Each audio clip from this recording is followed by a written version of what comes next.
বন্ধুরা, আপনি যদি 10,000 টাকার মধ্যে একটি বেস্ট স্মার্টফোন নিতে চান তাহলে আমার মনে হয় এই মোবাইলটির থেকে এত ভালো ফিচার্স আর কোনো মোবাইলে পাবেন না।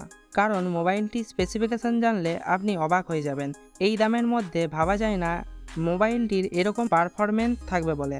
মোবাইলটির নাম realme narzo N53। তো চলুন আমি এক এক করে বলছি মোবাইলটির কি ফিচার্স। প্রথমে এই ফোনটির লুক নিয়ে বলি। মোবাইলটি দেখতে আইফোন 14 প্রো ম্যাক্স মতো।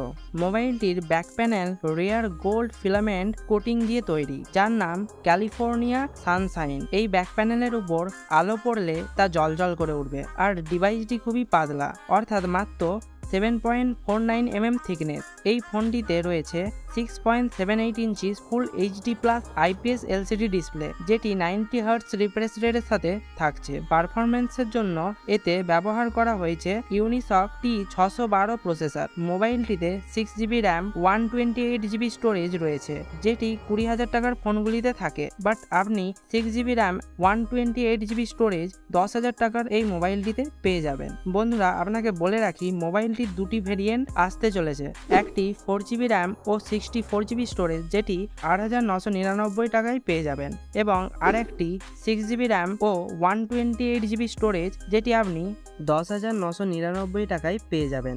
5,000 mAh একটি বিগ ব্যাটারি দেওয়া হয়েছে, যেটি চার্জ করার জন্য 33 ওয়াটের একটি ফাস্ট চার্জার পেয়ে যাবেন বক্সের মধ্যে। রিয়েলমি সংস্থার দাবি অনুসারে এই ব্যাটারিটি মাত্র 34 মিনিটে ডিভাইসটিকে 50% পর্যন্ত চার্জ করতে সক্ষম। ইউজারদের নিরাপত্তা সুনিশ্চিত করতে মোবাইলটিতে সাইড মাউন্টেন ফিঙ্গারপ্রিন্ট স্ক্যানার দেওয়া হয়েছে। কানেক্টিভিটির বিকল্প হিসেবে এই হ্যান্ডসেট 3.5 mm হেডফোন জ্যাক ফোনটিতে অ্যাভেলেবল আছে। ফাইনালি ক্যামেরার কথা বললে 50 মেগাপিক্সেল প্রাইমারি ক্যামেরা দেওয়া হয়েছে এবং ফ্রন্ট ক্যামেরা 8 মেগাপিক্সেল। তো সব মিলিয়ে আপনি যদি 10,000 টাকার মধ্যে একটি আইফোন কিনতে চান তাহলে এই স্মার্টফোনটি আপনি নিতে পারেন। তো বন্ধুরা, আজকের মতো বাই বাই। তো দেখা হচ্ছে অন্য একটি ভিডিওতে। এরকমই ইন্টারেস্টিং ভিডিও দেখতে ভিডিওটিতে একটি লাইক, চ্যানেলটিতে একটি সাবস্ক্রাইব করে দেবেন।